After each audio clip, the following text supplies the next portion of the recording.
Hey, what's up, fellas? How you doing, man? Antonelli here.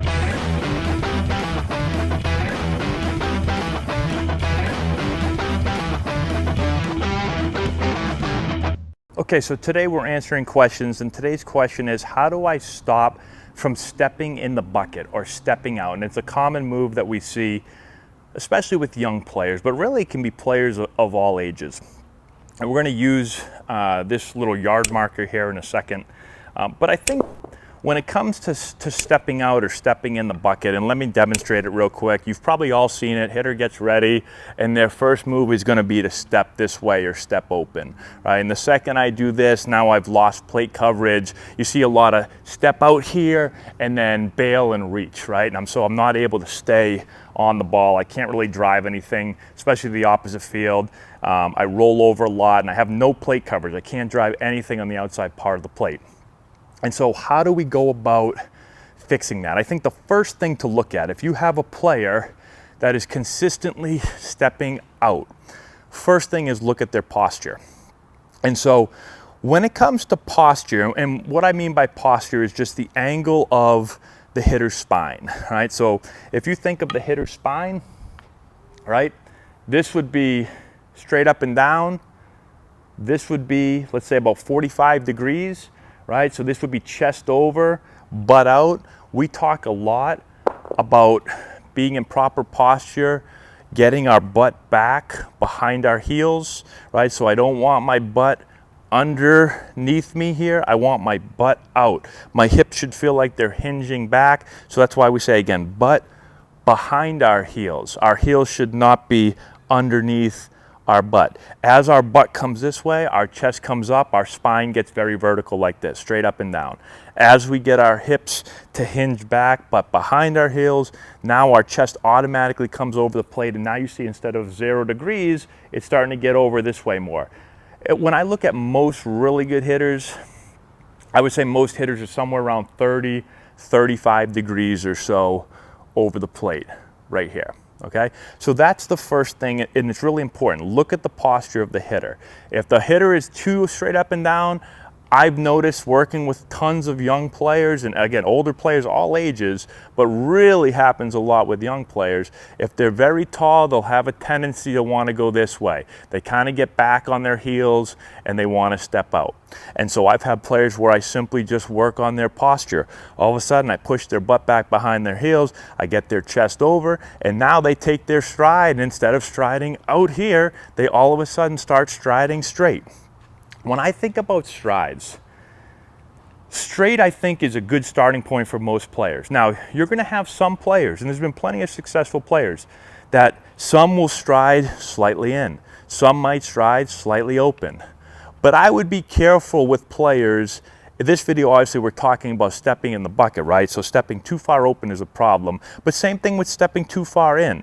So if you're working with a player, I would start off by just trying to get them to stride straight. If they're slightly in or slightly away, but they keep good posture, they should be fine. But we want to make sure that they're not stepping way too far open, because you can't do very much at all from this position, okay? So that's the first thing, posture. Now, one way that we can work on posture, and one way that I explain it to hitters also, is that if I'm set up and I've got a wall behind me, right? So hopefully I'll move down here a little bit. I think you guys can see. Let's say I've got a net or a wall behind me right here. Well, I'll set the hitter up a few inches, especially if they're a real tall vertical hitter, right? I'll set them up off of the wall, and then I'll tell them when they load, when they get ready to hit, they've got to put their butt on the wall or on the net, right? And so it works actually a little bit even better with a wall, because you can really feel yourself when you get your back pocket on the wall. You've pushed your butt out and got your chest over. With the net, you can feel it a little bit, but it's a little bit harder to feel, right? And so I need to get my butt on the wall, and I need to stay there as I stride forward. Really, really important. Also, when it comes to posture, every hitter is different as far as stance, right? I say that stance is personal preference unless it doesn't allow you to get into a really good hitting position, which would be getting in good posture. And so you might see, like you put on TV and you're going to see hitters do all different things in their stances. A lot of hitters will stay kind of upright in their stance.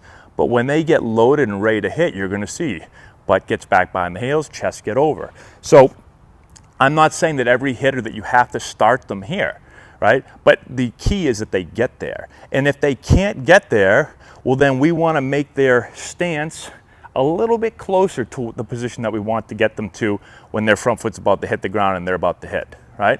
So if you've got a hitter that stands like this and they stay like this the whole time, and you tell them, okay, let's work on getting here in your load, and they just can't figure it out, well, then I would start to make my stance a little bit closer to that position that I ultimately want to get to when my front foot lands. So hopefully that makes sense. Now, other than that, some real simple, easy things to do is to just do some dry load and strides on a line or using this stick. We use these little yard markers right here. I don't even know what they're called, but I'm in Massachusetts and we put these in our yard so that snowplow doesn't tear our grass apart. They know where the driveway is. So let's say you've got a line somewhere, and you can just put a piece of tape down, or if you have a line somewhere, you just put the hitter on the line. Let's just imagine that this is the line for right now, so I don't have to move my camera. I don't know if you can see that line behind the plate. Let's just say that that's a line on the ground or a piece of tape. And we're just going to set the hitter up on the line. We're going to have them get into good posture, and we're going to have them stride and feel like they land on the line.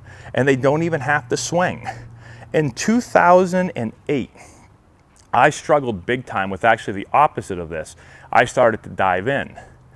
And I tried a lot of things, and it was difficult for me to make the change. And so what did I do? I was actually in this exact building 14 years ago. I was on a line, and I was going through my load and my stride, and I'd look down and make sure that I took a straight stride. And I did that over and over and over and over again until that's the only way I knew how to stride.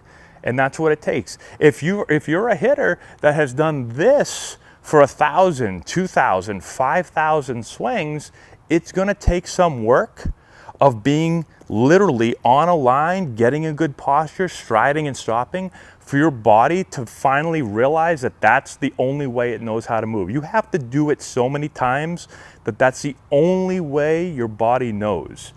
And like I said, if you've done this, well, your body knows this. So you try to tell it, yeah, let's stride straight, body, yeah, stride straight. Okay, you might be telling your body that. You practice it a few times, oh, I think I got it. You go into a game, guaranteed, when there's some pressure added, and now you're competing against a pitcher trying to get you out, your body is going to go back to what it's programmed to do. So the only way to break that habit is you better get a lot of reps in. A lot of reps until that is the only way your body knows how to stride. Okay, so you can do it on the line. We'll also use the yard marker. I'll get the hitter in there, and now we'll actually flip to the hitter. Maybe it's soft toss, maybe it's front toss, and we'll put this marker right behind the hitter's heels. It could be T-work, right? We'll put it right behind their heels. And so now they have to make sure that they get in good posture, they stride, and they don't step on the stick or behind the stick. And the great thing about these sticks is that you can step on it. So you could step on it and swing, and you're not gonna roll an ankle, you're not gonna hurt yourself, right? But it gives you feedback. So you felt that. As a coach, you can see that and say, no, that was open. Let's get in better posture. Let's work on striding straight. Let's get back on the line again and go through some more reps, right? So that's really good. And again, I know this video isn't for striding in, but if you have a hitter that's striding in too much, you do the same thing, just put it in front of them. Make sure that they're not diving on the stick that way either. All right, so really, really simple stuff. But posture is huge, and then it's about reps. It's about building in a new motor, a movement pattern, where that's the only way I know how to do it. I have to do it so many times that my body literally forgets how I used to do it and only knows this new way. So hopefully that helps you out. Let me know if you have any more questions in the comment section below. Subscribe to the channel, hit the notification bell, give it a thumbs up, all that good stuff. We'll talk to you later. If you've enjoyed this video and want to learn more about building the elite swing, check out our new course. We have over 2 hours of content, almost 30 hitting drills. We break down the exact mechanics that you're going to want to implement into your swing. I've put the link in the description if you want to go check it out.